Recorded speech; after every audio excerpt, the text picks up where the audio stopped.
राधे कृष्ण गोपाला भज राधे कृष्ण गोपाला भजो राधे कृष्ण गोपाला भज राधे कृष्ण गोपाला।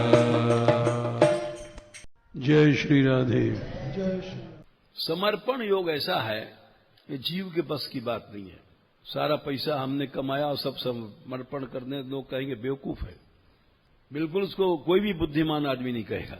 भारतेंद्र बाबू हरिश्चंद्र थे, उस सुंगनी परिवार हमने पढ़ा है जब हम पढ़ते थे विद्यार्थी। तो भारतेंद्र युग अलग है हिंदी में, हिंदी के उद्धारकर्ता जन्मदाता माने गए।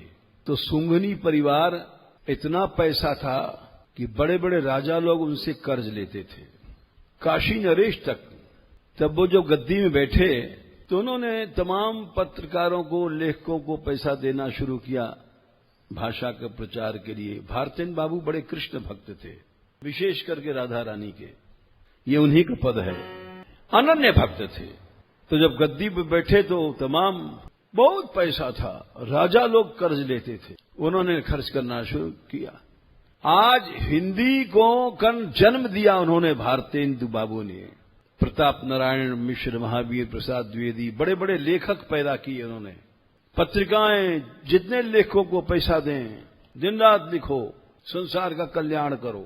तो उनके जो परिवार के लगते थे, कोई काका, कोई चाचा, कोई वो गद्दी पर तो एक ही बैठता है ना जब पाग बांधी जाती है। तो उन लोगों को बड़ा दुख हुआ।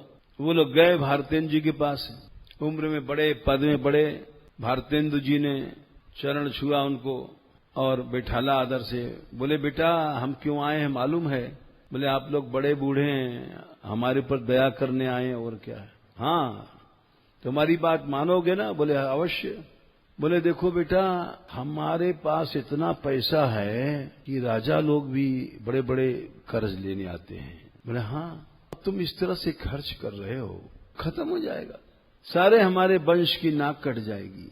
सुंगनी परिवार हिंदुस्तान में नामी है, रईस। कल को तुम रईस नहीं रहोगे, तुम एक साधारण आदमी बन जाओगे, तुम्हारा कोई समाज में सम्मान नहीं रहेगा, कोई राजा तुम्हारे पास कर्ज नहीं आएगा लेने। अभी तो राजा महाराजा आते हैं, इसलिए अब तुम खर्च करना बंद कर दो। बोलो आज्ञा मानोगे? तो भारतेंद्र जी बोले उन लोगों से, बड़े बूढ़ों से, कोई काका, कोई बाबा, कोई कुछ।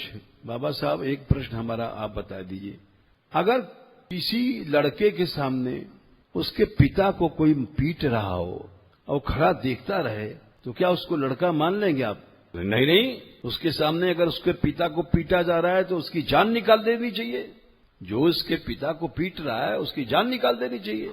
बोले बस यही समझ लीजिए आप, इस पैसे ने हमारे 12 पुरखा खा लिए, 12 पीढ़ी से वो जोड़ जोड़ के मर गए थे। अब मैं 12 पीढ़ियों का बदला लूंगा इससे।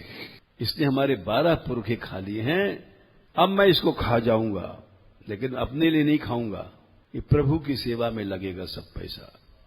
मैं सच्चा पुत्र हूं, मैं एक पाई नहीं छोड़ूंगा। इसने 12 पुरखे खा लिए, वो सब चले गए माथा ठोकते, ये तो पागल है। भारतेंद्र बाबूजी अनन्य थे, उन्होंने कहा कि मेरा तो कोई न दुनिया में चाचा है, न काका है, न स्त्री है, न बेटा है, न बेटी है, न मित्र है, न शत्रु है, मेरा तो एकमात्र कृष्ण है। कृपा करो, कृपा करो राधा रानी, कृपा करो।